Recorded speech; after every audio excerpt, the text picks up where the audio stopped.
Mr. Li goes to Munich. Chinese foreign minister delivers his recipe for global stability.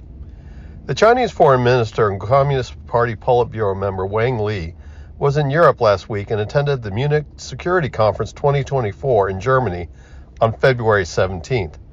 Li met on the sidelines with a number of leaders, including U.S. Secretary of State Antony Blinken, but he was primarily there to give a speech on the topic of, quote, China in the world, end quote, where he addressed the audience, though not in a roundtable format.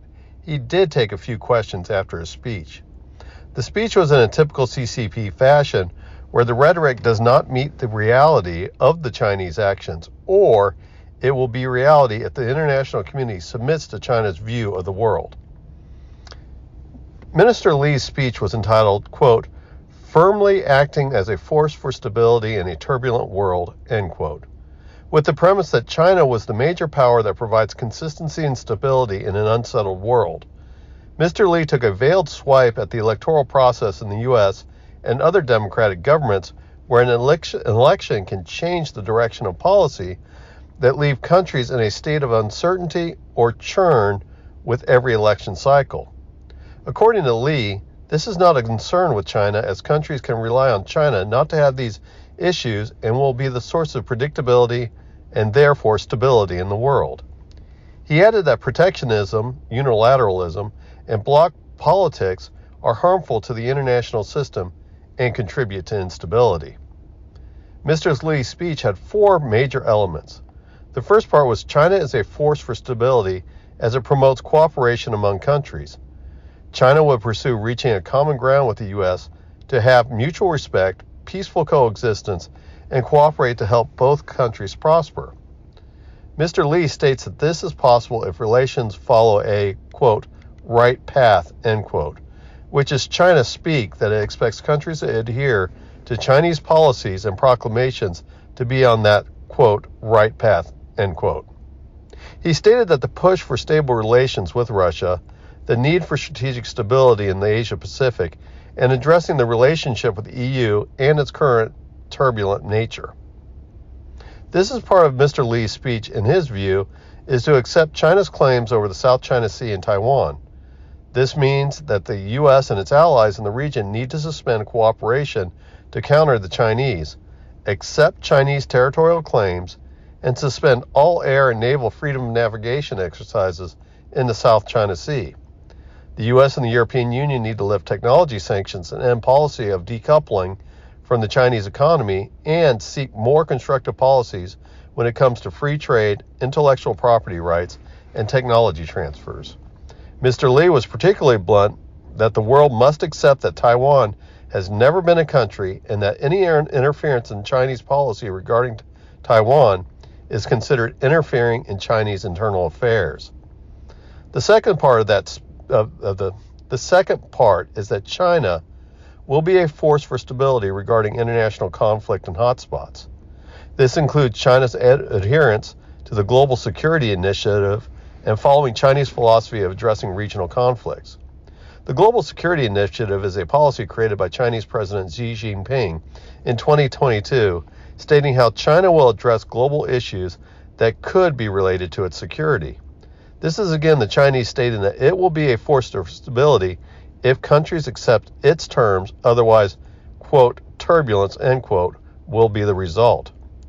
During a Q&A time, Li was asked about peace in Ukraine, and he stated that it was not yet time for peace talks over Ukraine.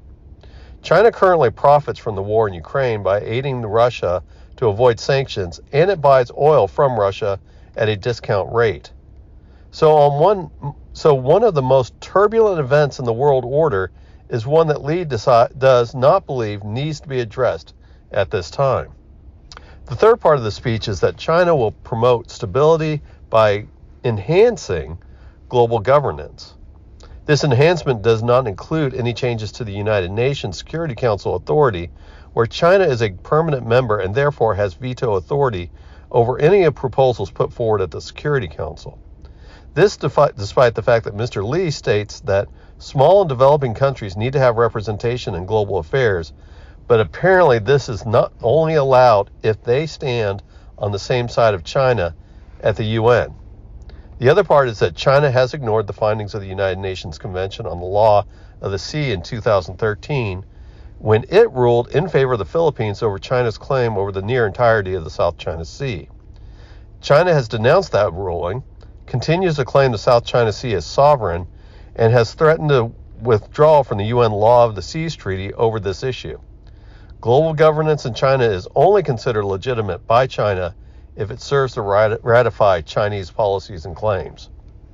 The last part of the speech is that China will promote global growth in the stability in the world. Li promoted China's long-term record of growth and the benefits that it provided to the world. China is investing in modernization that will allow it to continue to be a benefit to the world in the future. Mr. Li ignored current woes in the Chinese system, including staggering off-the-book national debt, persistent deflation, and that its population is contraction, which is a source of its cheap labor. Li failed to mention the use of punitive leveraging of the near monopoly of rare earth metals to punish countries that upset China. China has offered loans around the world to assist small countries develop infrastructure through its Belt and Road Initiative, but also imposes serious consequences if countries fail to repay the loans, which usually require the country to sign long-term leases to allow China access to oversee the completion and the running of the new infrastructure.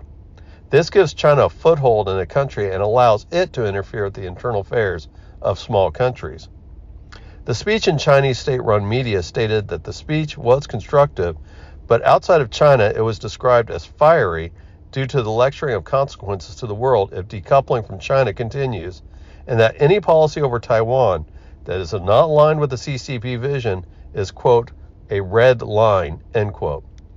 The speech was nothing more than a political speech on CCP and the Politburo's philosophy of the world from the Chinese point of view.